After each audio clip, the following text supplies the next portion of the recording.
Welcome to Your Life Reset, a Virta Health podcast series. I'm your host, Teresa Link, and in this series, we'll hear from people on their Virta journey, the wins, failures, moments of adversity, and moments of joy they're experiencing along the way. So sit back, relax, and listen as we unwrap the truly human experience of Virta. Hey there, listeners. Welcome back. Today, we are chatting with Luis Guardado, who has lost almost 45 pounds and reduced his A1C from 8.5 to 5.6, all just in the past year with Virta. And he came off one of his diabetes medications in the process. He also dropped his triglyceride levels from nearly 500 all the way down to 100 while eating more fat. So today, we'll explore his journey from starting out skeptical to then fully embracing a completely new way of eating, and how having a baby shifted his perspective on basically everything. So it's an episode you're not going to want to miss. Welcome to the show today, Luis. I'm so excited to have you here. Thank you. I am excited as well. Well, to start us off today, why don't you tell our listeners a little bit about yourself to kind of get to know you. So how do you like to spend your free time when you have it?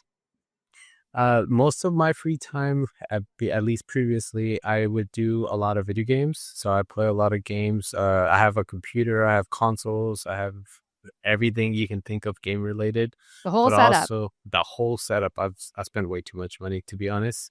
But I do also. I graduated from Texas A&M, so I watch football constantly. I'm NCAA all the way. I watch it from the moment the season is open all the way till the playoffs.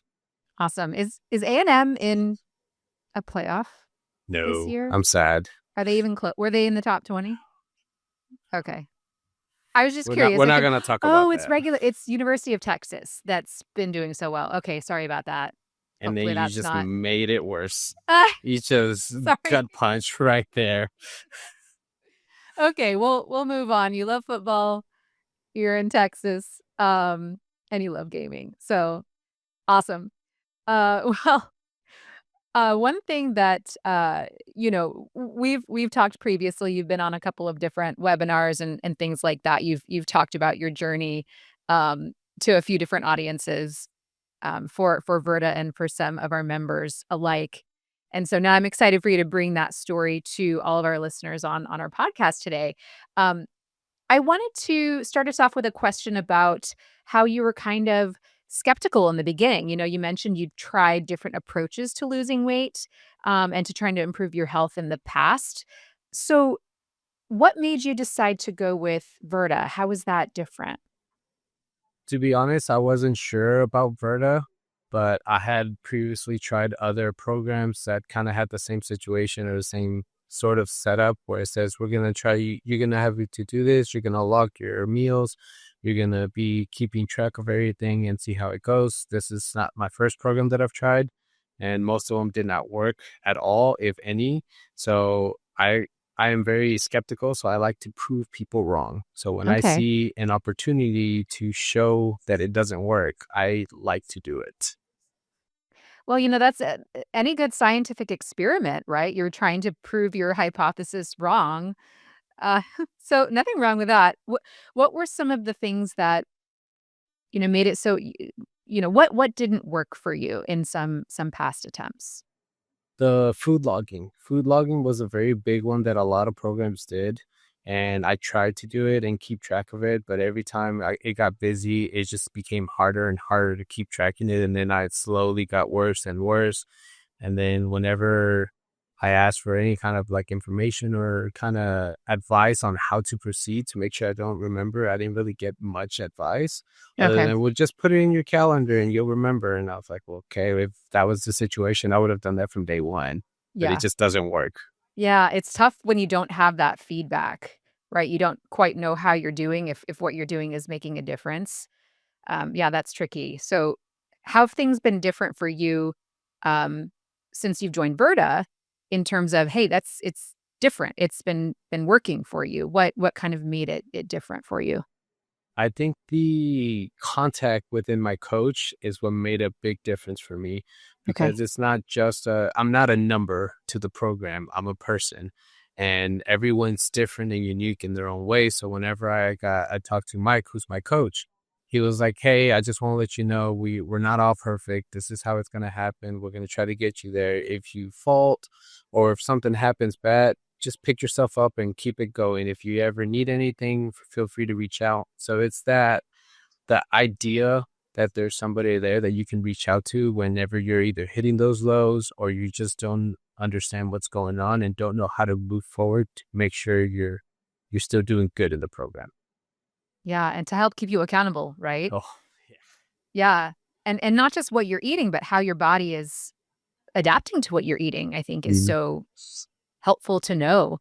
Otherwise you're kind of flying blind. So I'm glad that things have been working for you and that you've been really taking advantage of that relationship with your coach. I just think it's so valuable. So Luis, we just came out of a big holiday season, right? So if you're listening now, it's probably a little bit after um January, middle of January when we're recording this today, but we just came out of um lots and lots of holidays, which I know are a tough time when people are trying to, eat healthy, right? We do get a bit of a break in January, right? Everybody's trying to stick to some New Year's resolutions.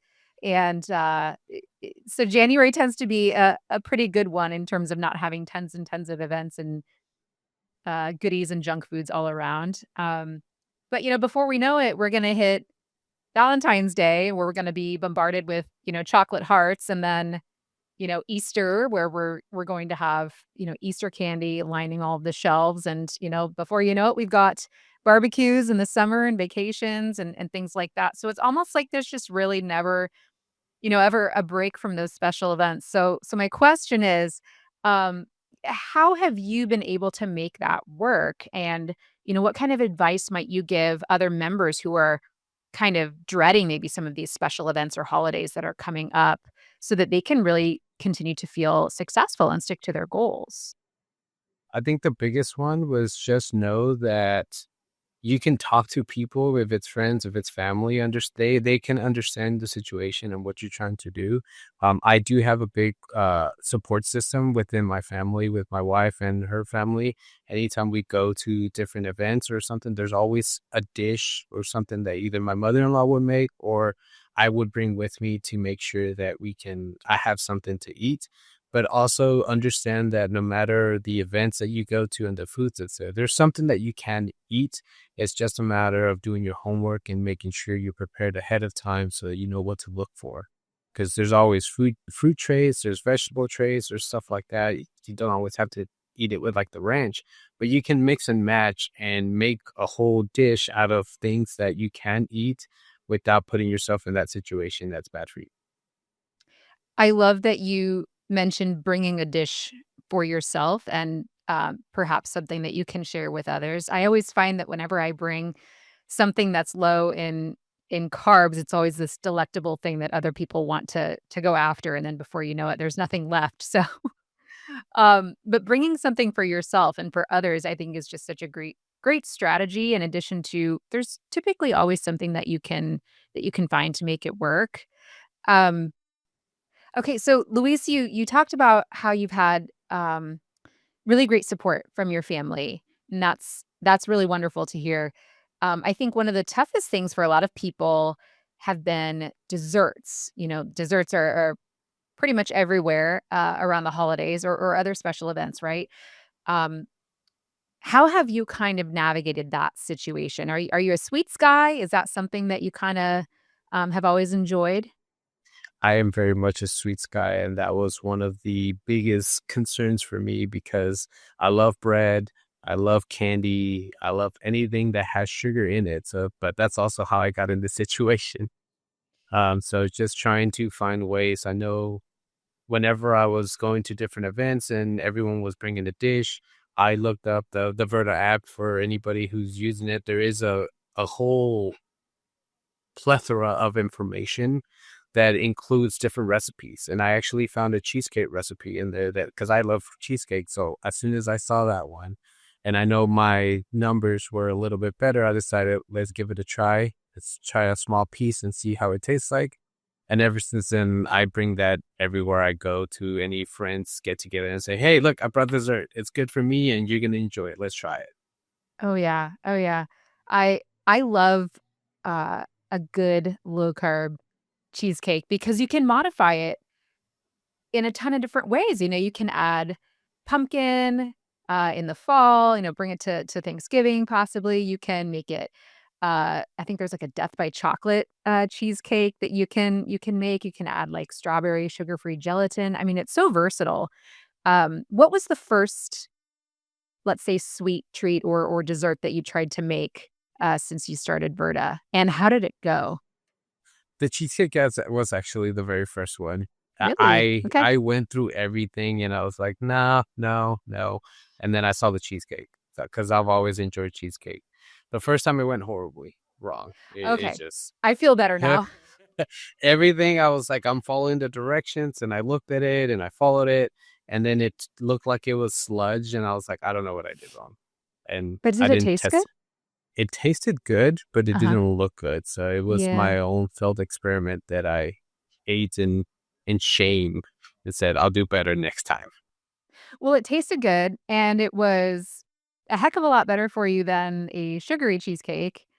So that's the most important thing. The same thing happened to me when I was first trying to make, like a keto chocolate.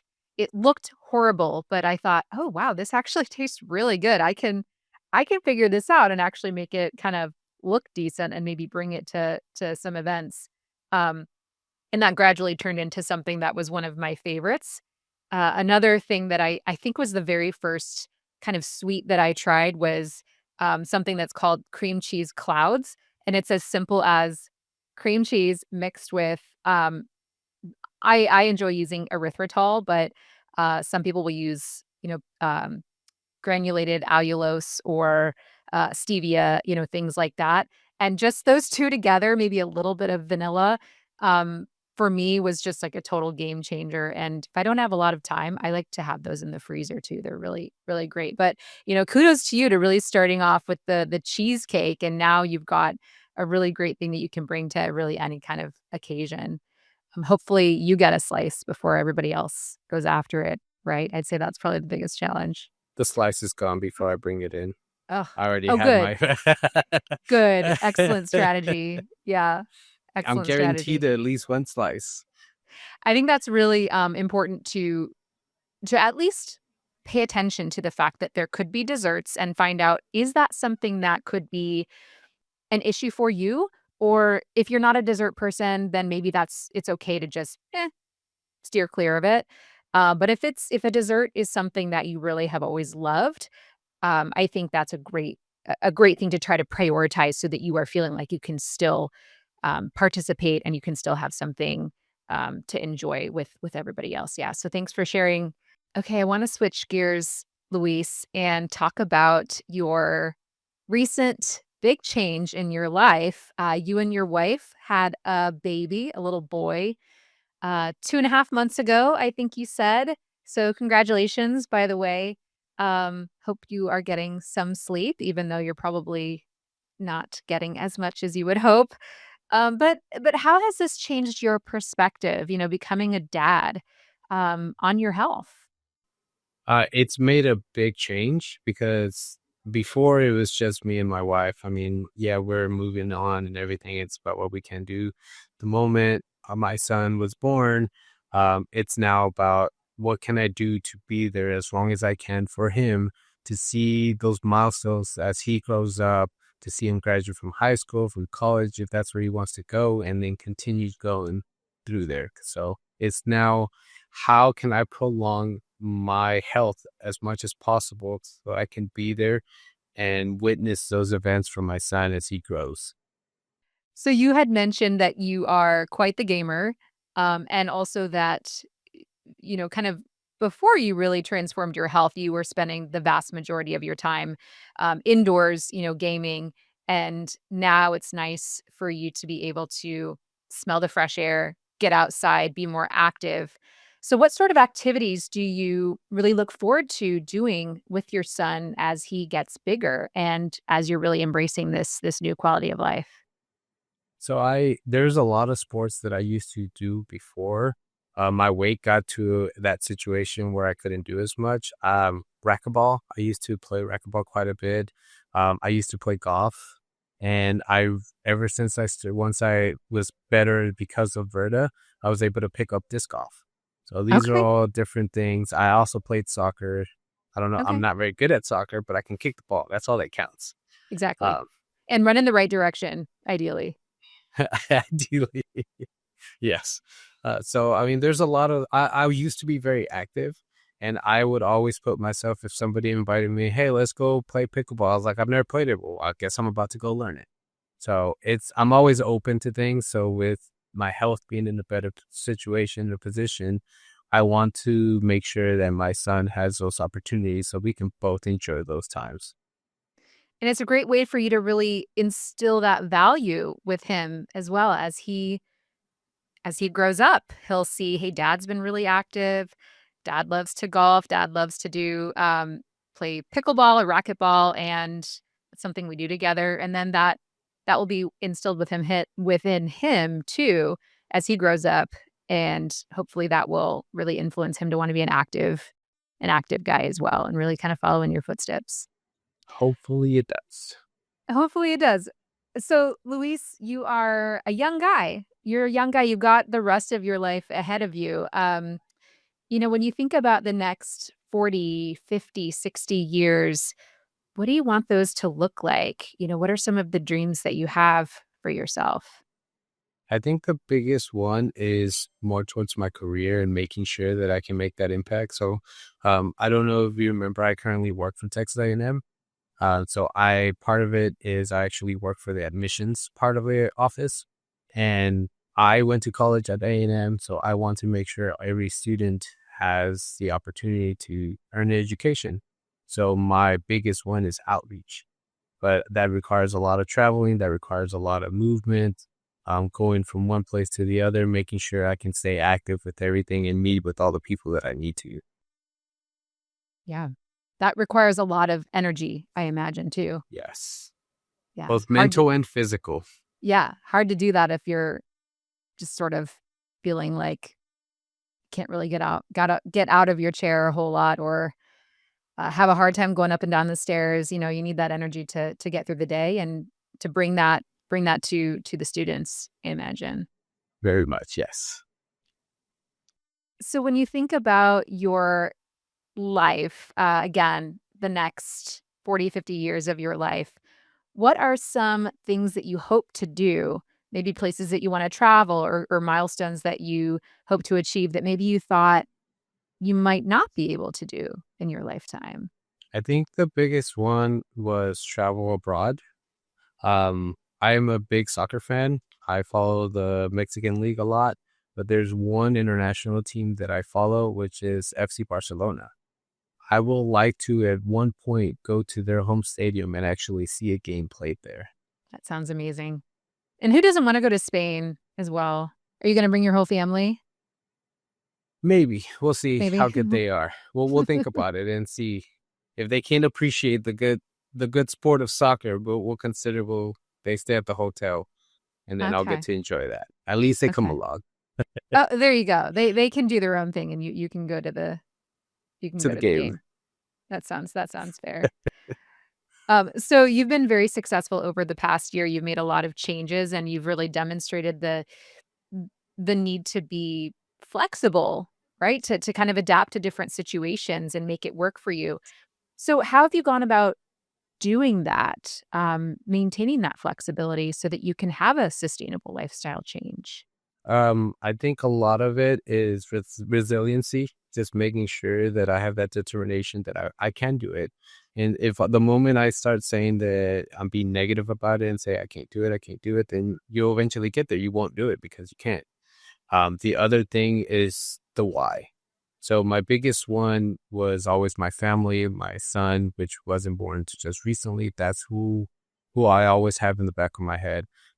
It can start with just looking at a donut and saying, is it really worth it whenever I can spend more time spending with my son, going somewhere, spending more time um, with going to events.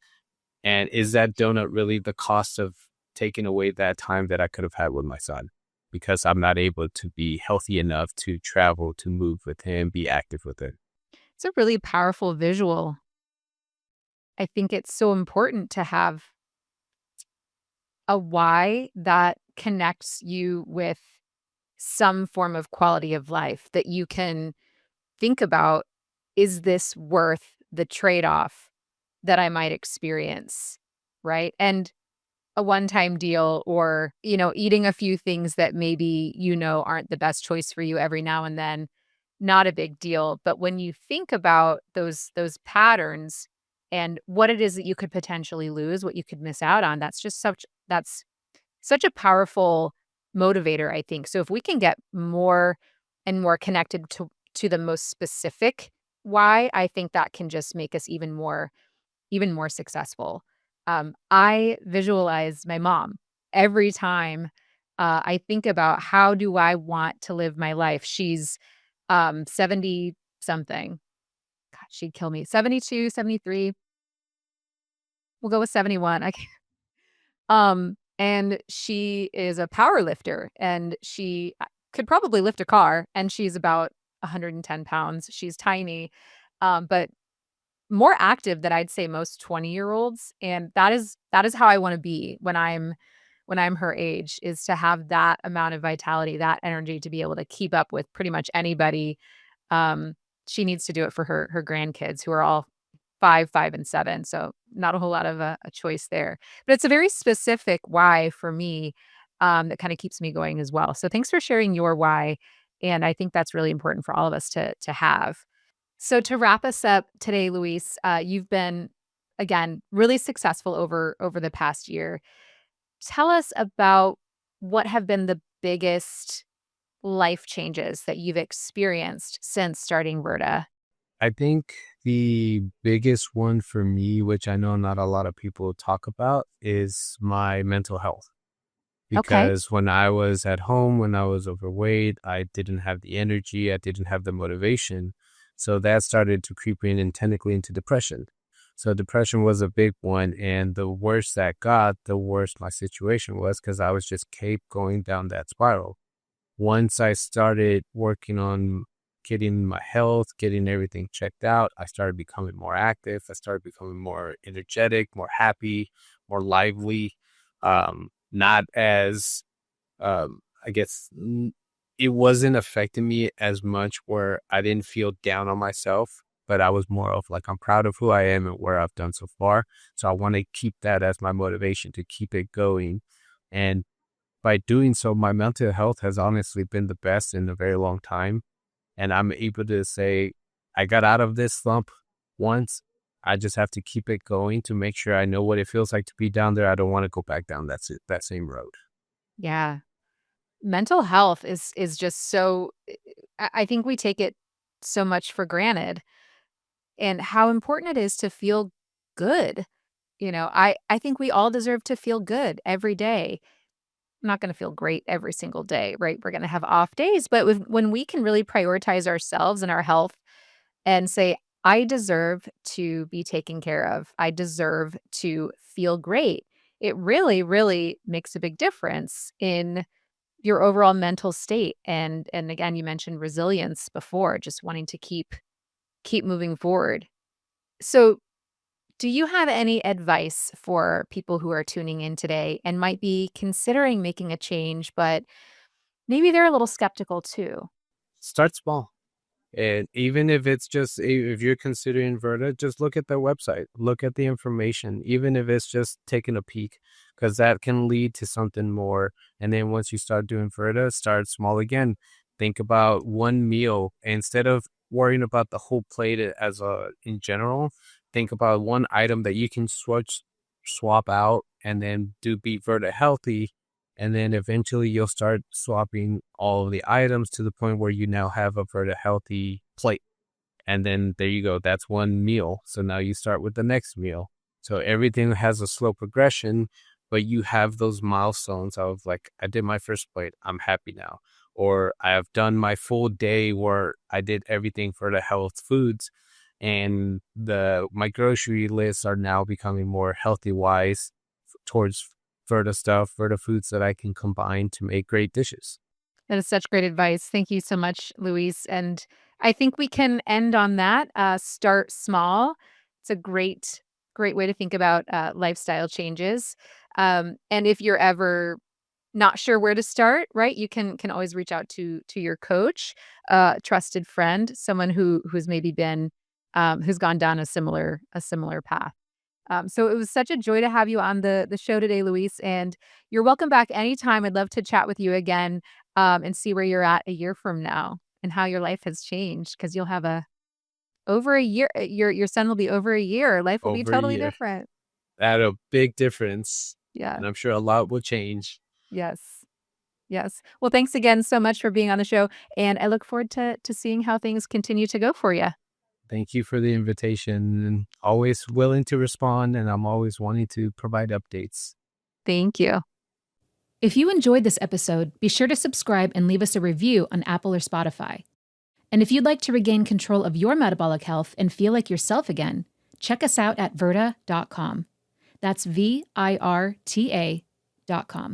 Your Life Reset is for informational purposes only and shouldn't be considered a substitute for professional medical advice, diagnosis, or treatment. Contact your provider if you suspect you have a medical problem. I'll chat with you all again soon. Until then, stay inspired, my friends.